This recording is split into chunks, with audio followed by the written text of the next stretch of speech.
Entonces, creo que lo mismo se puede considerar en el caso de Rusia. El primer y mayor error aquí es que la gente tiende a pensar que es una economía pequeña, como hemos escuchado, que es como una gasolinera disfrazada de país y cosas por el estilo. Está lejos de eso. Es básicamente la economía más grande de Europa. Y me pregunto por qué Europa querría, por así decirlo, expulsar a la economía más grande de sus organizaciones. Nu är det går decisión små. I'm not sure that is a wise thing to do.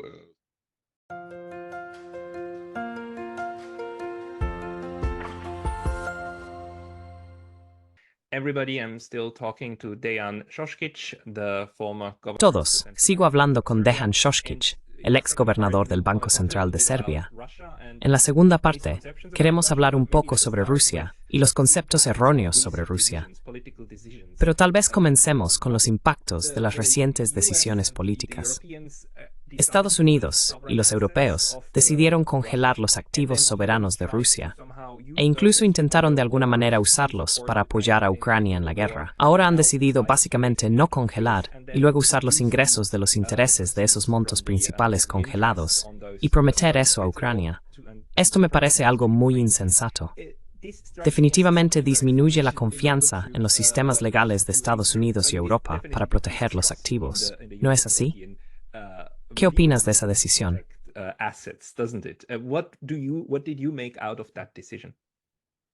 Well, I think it was a very wrong decision to make, Bueno, creo que fue una decisión muy equivocada. La congelación de activos, no solo de Rusia, lo tuvimos anteriormente, creo, con Venezuela, Irán, Afganistán y algunos otros países también.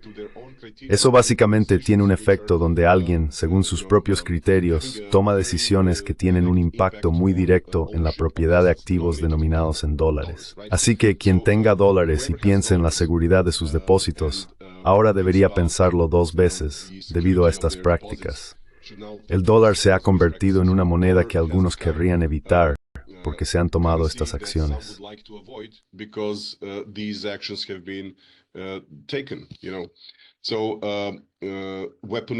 Entonces, la utilización del dólar como arma, como se usa frecuentemente este término, es, en mi opinión, muy mala para el dólar y su papel en las finanzas globales. El dólar siempre fue percibido como un activo seguro de un país que es fuerte económicamente, fuerte financieramente, respeta la política de propiedad privada y ofrece igualdad de condiciones para todos. Podías invertir fácilmente en dólares y salir de ellos. Todos estos atributos estaban conectados al dólar, haciéndolo muy popular, no solo por el dominio industrial y financiero de Estados Unidos al final de la Segunda Guerra Mundial, sino también en las décadas posteriores, cuando este dominio fue disminuyendo gradualmente.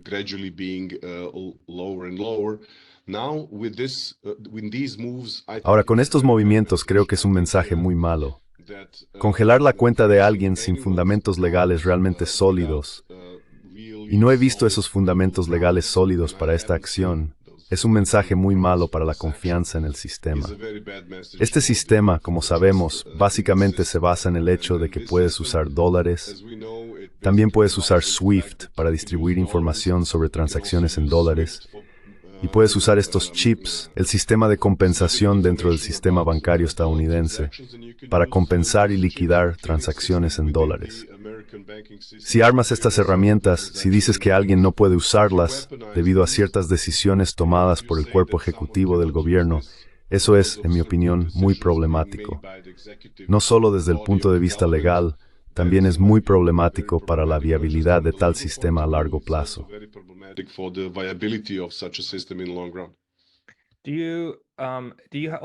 ¿Ya tienes alguna idea sobre en qué se basará este nuevo sistema de pagos en el que están trabajando los BRICS o qué tipo de lógica seguirá? Probablemente no sea una moneda única, ¿verdad? Probablemente sea alguna otra forma, solo una alternativa a SWIFT. ¿O crees que será algo más? Well, I would say that Bueno, sabes, yo diría que si quieres crear una alternativa al dólar, primero tendrás que pensar en la moneda en la que realizarás tus pagos. Entonces, la moneda, luego el sistema de intercambio de información como SWIFT, y luego el sistema de compensación en el que se llevará a cabo la compensación y liquidación. Además de esto, también podrías querer tener lo que es muy importante para el dólar y hace que el dólar, ya sabes, sea muy ventajoso. Tiene muchas ventajas porque tiene un mercado financiero profundo. Así que si quieres tener reservas en dólares, tienes un lugar donde puedes estacionarlas, ¿de acuerdo? Puedes comprar bonos, pero también puedes comprar muchos otros instrumentos y puedes entrar y salir fácilmente. Y eso es muy importante si quieres mantener reservas para tus transacciones internacionales.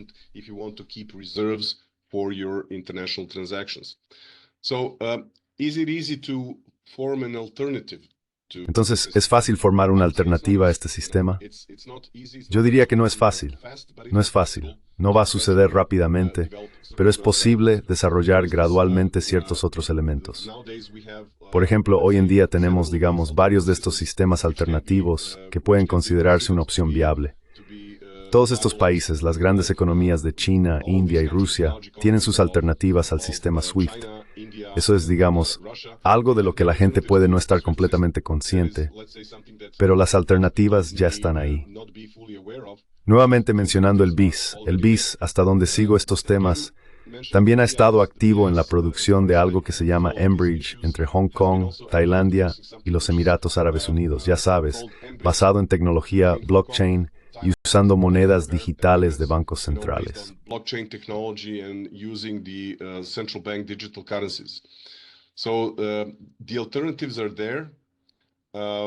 Entonces las alternativas están ahí. China tiene el sistema de pagos interbancarios transfronterizos de China. Rusia tiene el sistema de transferencia de mensajes financieros. India tiene una interfaz de pago unificada. También hubo un sistema implementado por Francia, Alemania y Gran Bretaña por un corto periodo de tiempo en 2019, básicamente debido al acuerdo con Irán, para realizar algunos pagos hacia Irán. Pero luego Estados Unidos se retiró de él, por lo que necesitaban crear un sistema para realizar estos pagos. Este Instex solo estuvo operando por un corto periodo de tiempo y luego fue terminado. Pero en cualquier caso, ya se pueden encontrar estas alternativas a SWIFT. ¿Cuáles son los hechos respecto al uso del dólar? Bueno, está disminuyendo en términos de, digamos, el porcentaje en el que los bancos centrales mantienen sus reservas de divisas en dólares.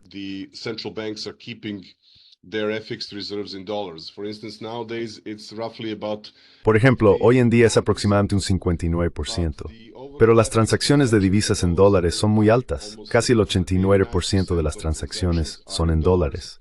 Y en estas transacciones de divisas, cuando decimos 89%, no es solo que el 11% restante sea para todas las demás monedas. Dado que una transacción de divisas involucra dos monedas, el total es del 200%. Así que este 88.5% no es tan dominante como podríamos pensar. Pero aún así, la dominancia está presente.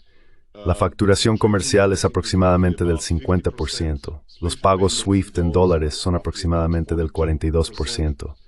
Lo que también está sucediendo es que China ha disminuido sus pagos totales en su comercio internacional.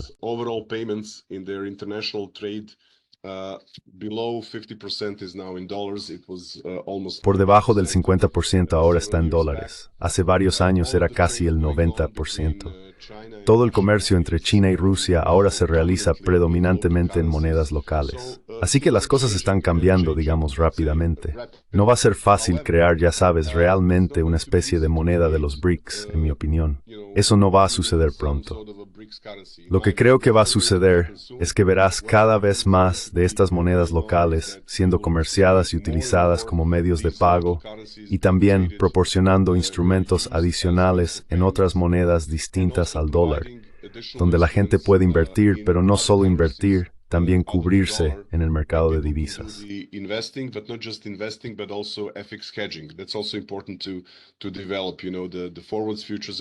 Eso también es importante para desarrollar los contratos a plazo, futuros y opciones sobre ciertas monedas, además del dólar. Así que el desarrollo, en mi opinión, ya es relativamente rápido. La desdolarización ha estado presente durante un par de décadas, pero ha aumentado sustancialmente en los últimos años. Sin embargo, no va a ser fácil, en mi opinión, dejar de lado completamente el dólar. El dólar todavía tiene inercia, todavía tiene popularidad, todavía tiene el hecho de que cuando decimos $1.000 millones, sabemos precisamente qué es eso. Cuando decimos 1.000 millones de yenes o un rublo, no sabemos qué es eso, ¿verdad? Así que como unidad de cuenta está realmente extendido en la psicología de los transaccionadores.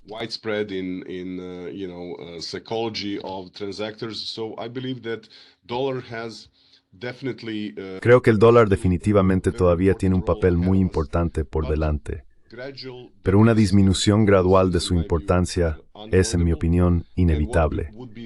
Y lo que sería muy importante es que los responsables de la toma de decisiones no socaven el sistema si quieren preservarlo. Así que quien quiera preservar la dominancia del dólar realmente necesita tener en cuenta qué pasos deben tomarse en la práctica, porque lo que se ha hecho en términos de congelar las reservas de divisas y cosas por el estilo, diría que es muy costoso para los intereses a largo plazo de la posición del dólar en las finanzas internacionales.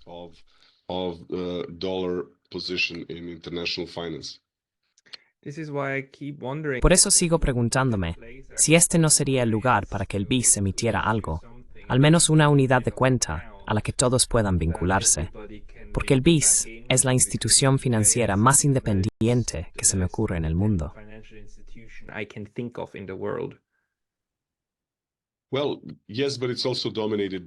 Bueno, sí, pero también está dominado por la misma estructura de, sabes, los BRICS no están en el BIS. Y diría que también hay otra cosa que ya está disponible, no muy prominente, pero los derechos especiales de giro, que son utilizados por el FMI y el Banco Mundial como una unidad de cuenta para prestar y mantener las cuotas de los países dentro de estas instituciones. Esa también es una posibilidad. Pero también existe la posibilidad no de crear una moneda real, sino de crear una unidad de cuenta que de alguna manera se vincule a ciertos valores de productos importantes y siempre demandados. Eso también puede servir para el propósito de intentar desarrollar mercados, un sistema en el que las monedas puedan intercambiarse más fácilmente directamente, no a través del dólar.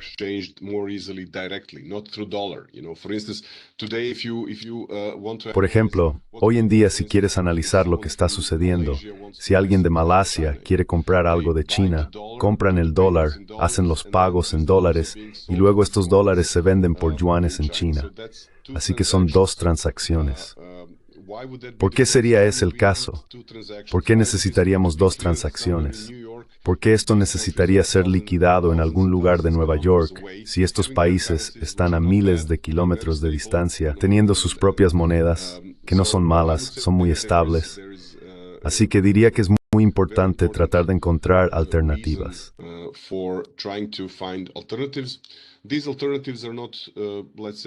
Estas alternativas no están, digamos, en circulación pública recientemente. También debemos recordar que en Bretton Woods, John Maynard Keynes, en ese momento en su vejez, fue un defensor del Bancor, que era, en su opinión, una idea de una moneda internacional respaldada por oro, pero también emitida por un banco central internacional. Pero siempre que tienes estas ideas internacionales sobre instituciones, también hay que hacerse la pregunta, ¿dónde estarían situadas? ¿Quién las gobernaría? ¿Quién tendría los derechos de voto? ¿Quién no tendría los derechos de voto? Y así sucesivamente. Así que se convierte en un tema un poco más complejo de lo que tal vez la gente consideraría en primer lugar.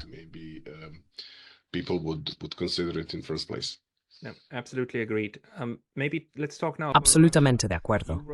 Tal vez hablemos ahora sobre Rusia. Escribiste un artículo, o diste una charla, e hiciste una presentación sobre conceptos erróneos comunes sobre la economía rusa.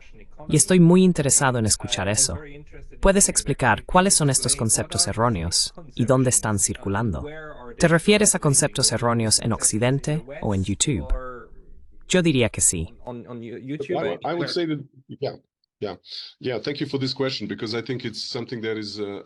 Sí, gracias por esta pregunta, porque creo que es algo que no se aborda lo suficiente en el debate global sobre Rusia. Básicamente se reduce al hecho de que la gente tiende a considerar el PIB nominal como el único indicador que se puede usar para comparaciones internacionales. La gente tiende a no saber que el PIB no es un único indicador, es una familia de indicadores. Tienes el PIB nominal en moneda local, en dólares internacionales y un cierto año un dólar estable o un dólar corriente. Luego tienes obviamente el PIB real, que tiene la inflación a partir de la cifra nominal.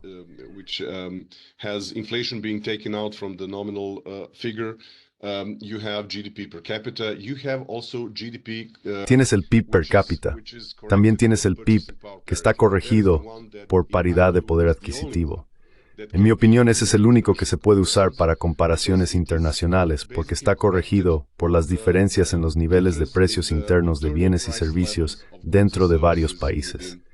Los bienes y servicios pueden estar en un nivel de precios similar si comparas, por ejemplo, Estados Unidos, Canadá, Australia, Gran Bretaña y tal vez incluso Alemania, pero son muy diferentes proporcionalmente están en China, Rusia, Brasil y estos otros países.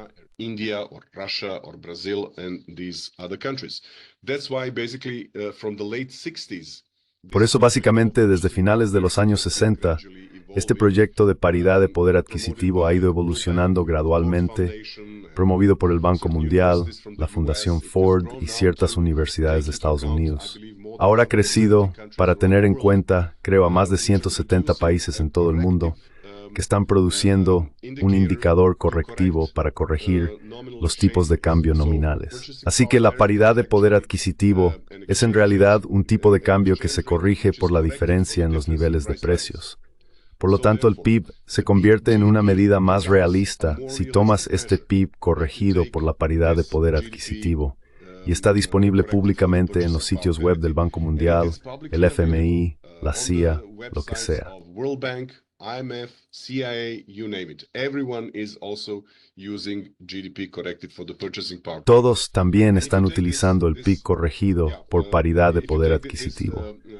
Y si tomas este indicador y analizas el mundo tal como es hoy, lo cual hice en una de mis conferencias dadas a algunas personas provenientes de Estados Unidos, Alemania y así sucesivamente, se sorprendieron completamente de que este indicador básicamente muestra una imagen muy diferente sobre la importancia relativa de las economías nacionales hoy en el mundo. Muestra que China es al menos un 20% más grande que Estados Unidos. La tercera economía más grande es en realidad India. Rusia es la cuarta economía más grande, superando a Alemania y Japón el año pasado. Luego tienes obviamente a Japón, Alemania y así sucesivamente. Y la situación general se ve así.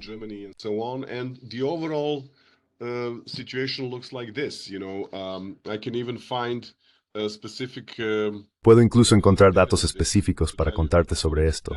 Básicamente esa es la cifra que proviene de los datos del Banco Mundial hace unos 10 días. Dice lo siguiente: los países del G7 producen en total 52.84 mil billones de dólares estadounidenses y los BRICS 61.03, así que tal vez un 15 a 20% más. Incluso si sacas a Sudáfrica, los 4 países, China, India, Rusia y Brasil, están produciendo más que el G7. Y eso es, digamos, algo a considerar. ¿Por qué digo esto? Porque principalmente siempre hemos tenido información de varias fuentes que afirman que la economía rusa es de 1.5 billones, 1.7 billones de dólares estadounidenses, pero en realidad ahora la última cifra es, permíteme decirte la cifra correcta, es de 6.3 billones. 1.7 thousand billion US dollars, but it's actually now the latest figure is, let me just tell you the correct figure. It is 6.3, sorry. So, largest economy as Entonces, la economía más grande, como dije, en Europa, 6.45 billones de dólares estadounidenses, es la economía rusa. Y en primer lugar, no es una economía pequeña. Cuando impones sanciones, también necesitas tener en cuenta estas cosas, como el tamaño de la economía. Luego, ¿cuáles son las vulnerabilidades de esta economía? ¿Tiene algo que necesiten importar y que no puedan producir? En el caso de Rusia, ves que la estructura de la economía es tal que están produciendo básicamente más o menos todas las cosas necesarias, ya sabes, energía, gas, alimentos, algunas materias primas, metales, minerales y así sucesivamente. Así que tienen muchas de estas cosas que son muy importantes para la producción industrial de la UE, pero también para cualquier producción industrial.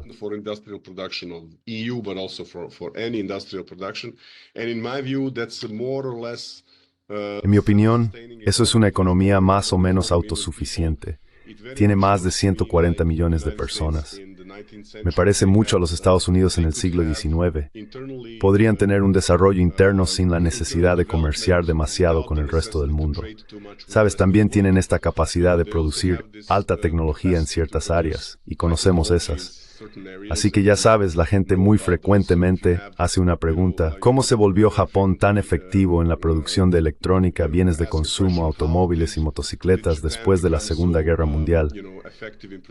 Bueno, porque las personas calificadas, ingenieros del sector militar, pasaron al sector civil y básicamente produjeron los resultados.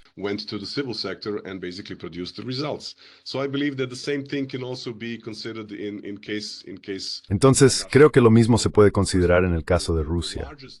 El primer y mayor error aquí es que la gente tiende a pensar que es una economía pequeña, como hemos escuchado, que es una gasolinera disfrazada de país y cosas por el estilo. Está lejos de eso. Es básicamente la economía más grande de Europa. Me pregunto por qué Europa querría, por así decirlo, expulsar a la economía más grande de sus organizaciones. No estoy seguro de que sea una decisión sabia, especialmente considerando que en el aspecto territorial también es el país más grande, el país más poblado de Europa, la economía más grande de Europa, y como sabemos, también tiene una capacidad militar muy importante. Así que estoy muy triste viviendo en Europa de ver que las instituciones europeas, en las que creo mucho, están excluyendo a uno de los países potencialmente muy importantes de su sustancia.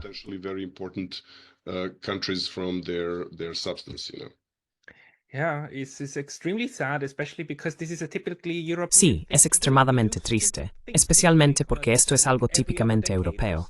Hacemos cosas estúpidas como cada década o algo así, y son muy dolorosas. Y luego, las cosas vuelven a la normalidad. Quiero decir, la historia del continente europeo es una de ruptura, y entrar en guerra, y luego volver a unirse, y luego romperse de nuevo. Y la pregunta siempre es: ¿será a través de la violencia o no? Lo que me llama la atención de esa narrativa es que parece ser importante para la narrativa de guerra en Europa que un gran número de personas crean en la debilidad de Rusia y la economía rusa, como si fuera ¡puf! Ahora, más allá de toda duda, tu análisis es mucho más correcto, ¿verdad? Que esta economía es capaz de soportar ser marginada del resto de Europa Occidental y de Estados Unidos mientras funciona y trabaja. La forma en que esto se está retratando ahora es que solo funciona porque China la mantiene viva. También es una idea tonta, pero...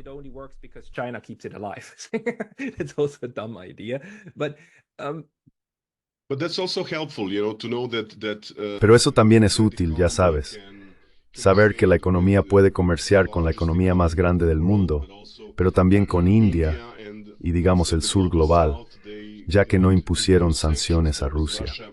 Así que creo que todo el concepto quiero decir, te digo esto porque mi país estuvo bajo sanciones, digamos, hace 20 o 30 años. Y para un país como el mío, las sanciones podrían ser, digamos, efectivas, porque necesitamos importar energía. No tenemos suficientes recursos propios. Somos una economía pequeña y vulnerable. Tenemos fragilidad fiscal, por así decirlo. Quiero decir, no te dije esto, pero del monitor fiscal emitido por el FMI, cuando miras el panorama global del endeudamiento de los países, encontrarás que no solo Japón está por encima del 250% del PIB en términos de deuda pública, Estados Unidos 130%, la mayor parte de Europa alrededor del 100% y Rusia 17%. United States 130%, most of Europe around 100%, Russia 17%.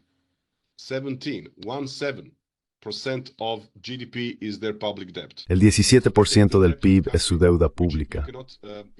Así que no es un país endeudado donde se puedan esperar problemas fiscales fácilmente.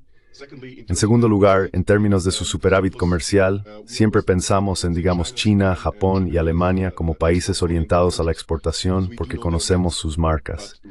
Pero Rusia tiene un superávit comercial del 9.7% en comparación con el PIB, que es más alto que estos tres países. Así que exportan cosas sin necesariamente tener marcas fácilmente reconocibles. A veces compramos cosas sin saber que provienen de Rusia, como fertilizantes, petróleo o gas. Esos no son productos necesariamente conectados a marcas conocidas como BMW, Sony o Hitachi. Así que es una estructura diferente de la economía. ¿Cómo hizo Rusia eso?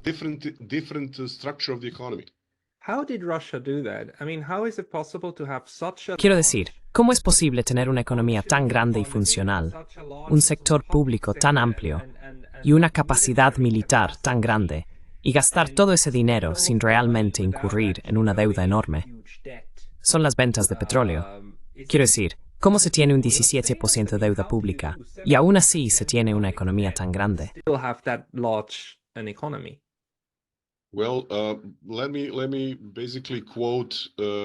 Bueno, permíteme básicamente citar lo que compartí con algunos de mis oyentes sobre la estructura de esa economía. El Foro Económico Mundial dio una visión general de la economía rusa en 2019 y concluyó que es una superpotencia de materias primas. Petróleo y derivados del petróleo, más de $200.000 millones, gas, también más de $30.000 millones, carbón, $17.000 millones, trigo, líder mundial, productos de hierro fabricados, níquel, fertilizantes, cobalto, paladio, oro, tesvist, milids, magnesio, zinc, tungsteno, cobre, titanio, titanium 45% of global production, and so forth. So this is an economy which is Entonces, esta es una economía que obviamente se basa en materias primas con capacidades industriales. Si me preguntas sobre las capacidades industriales militares, no soy un experto en absoluto, pero recuerdo algunas lecciones de la historia. Recuerdo que durante la Segunda Guerra Mundial fueron capaces de trasladar su producción más allá de los Urales y producir grandes cantidades de vehículos blindados, cañones, aviones, lo que sea. Así que si en algún momento de tu historia estableces tal capacidad de producción, no estoy seguro de que sea fácil de olvidar, y no estoy seguro de que simplemente se abandonen y disuelvan, ya sabes.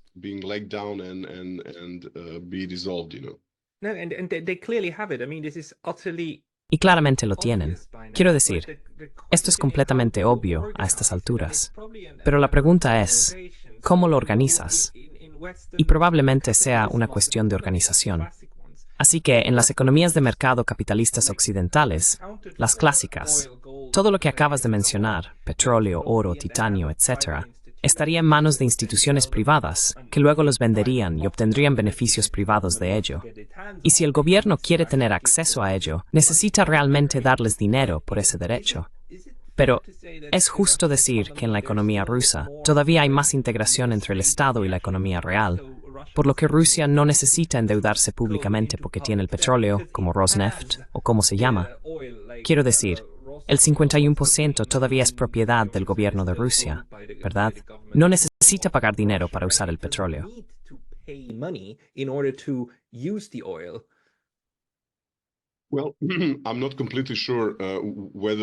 Bueno, no estoy completamente seguro de si el gobierno es un propietario dominante en muchas industrias. Creo que las industrias privadas están muy presentes en Rusia hoy en día. Pero de lo que estoy bastante seguro es de que su producción industrial militar es de propiedad gubernamental. Así que cuando quieren producir algo, no necesitan ir a licitaciones públicas y tener 5 o 6 empresas privadas pujando y cosas por el estilo. Creo que en este sistema es más o menos, ya sabes, una llamada telefónica del Ministerio de Defensa y una directiva estricta sobre qué hacer, cuánto producir y, digamos, poner en marcha todas esas capacidades que ya estaban presentes incluso antes.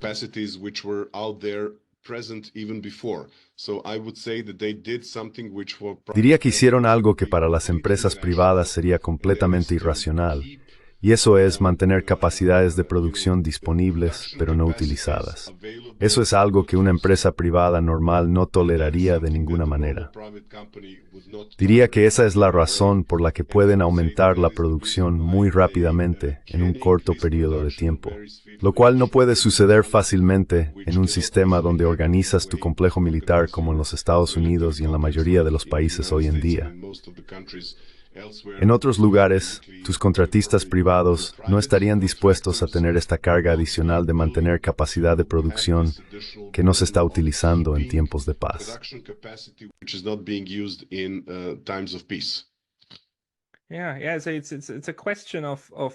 Sí, en realidad es una cuestión de la estructura de producción. Y luego el tema monetario se integra en eso. Pero realmente el 17%, eso es realmente sorprendente. Quiero decir, necesito pensar más en esto. ¿Hay algo más que creas que es bueno tener en cuenta cuando hablamos de la economía rusa y su capacidad? ¿Fue ese el principal malentendido?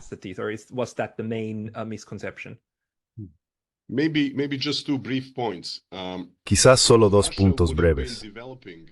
Si Rusia se hubiera estado desarrollando de una manera que intentara construir instituciones y tal vez convertirse gradualmente en una sociedad más democrática, creo que a largo plazo podrían lograr que sus magnates y las personas muy ricas dejaran de sacar el dinero de Rusia, porque el marco institucional sería lo suficientemente maduro como para que mantuvieran el dinero en Rusia.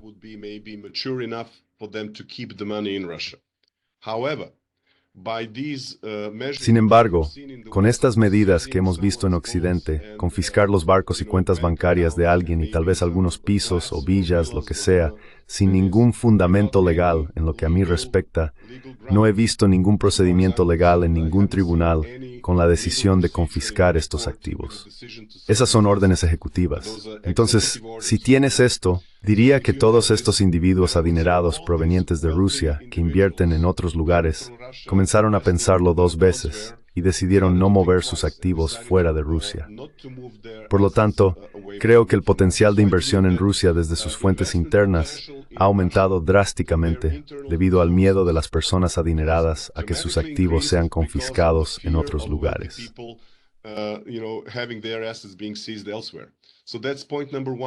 Entonces ese es el punto número 1. Y el punto número 2 es que si Occidente está imponiendo sanciones a Rusia, eso es un arma de doble filo, ¿verdad? ¿A quién estamos realmente perjudicando más? ¿Estamos perjudicando más a los productores de moda italianos o al fabricante de automóviles BMW o a quien sea que le iba bien en el mercado ruso? O si estamos imponiendo estas sanciones, entonces básicamente tenemos partes libres, o digamos, relativamente libres de un mercado relativamente grande de 140 millones de consumidores para que los empresarios chinos y locales lo llenen, ya sabes.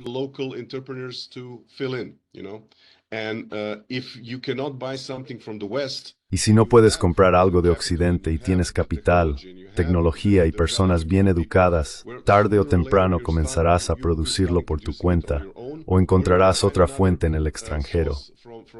O tal vez los chinos vendrán y lo harán de inmediato, como una inversión extranjera directa, como han tomado el control de algunas de las instalaciones de producción en el extranjero que anteriormente eran propiedad de empresas occidentales. Así que no estoy seguro de que esto sea de ninguna manera una buena política. Creo que a largo plazo, Europa ha perdido un mercado, pero Europa también ha perdido una fuente de energía barata. Y sin energía barata me preocupa mucho si la economía europea puede mantener su competitividad en el mercado global, principalmente frente a competidores chinos, pero también otros.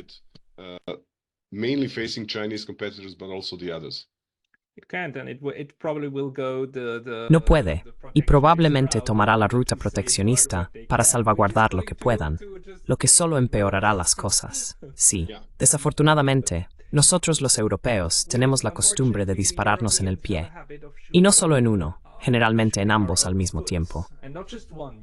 Tengo más preguntas y más cosas de las que podríamos hablar, pero necesitamos terminar aquí. Espero hablar contigo pronto nuevamente. Dejan Shoshkich, si la gente quiere encontrar tus escritos, ¿dónde pueden hacerlo?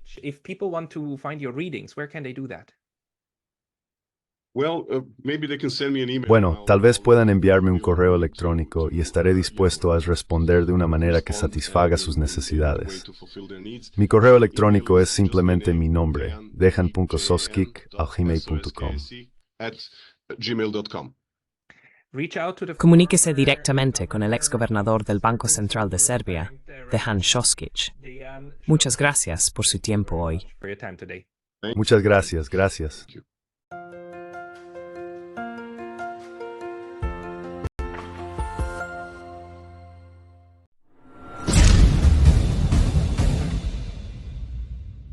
Si valoras nuestras traducciones, por favor considera apoyarnos en Patreon.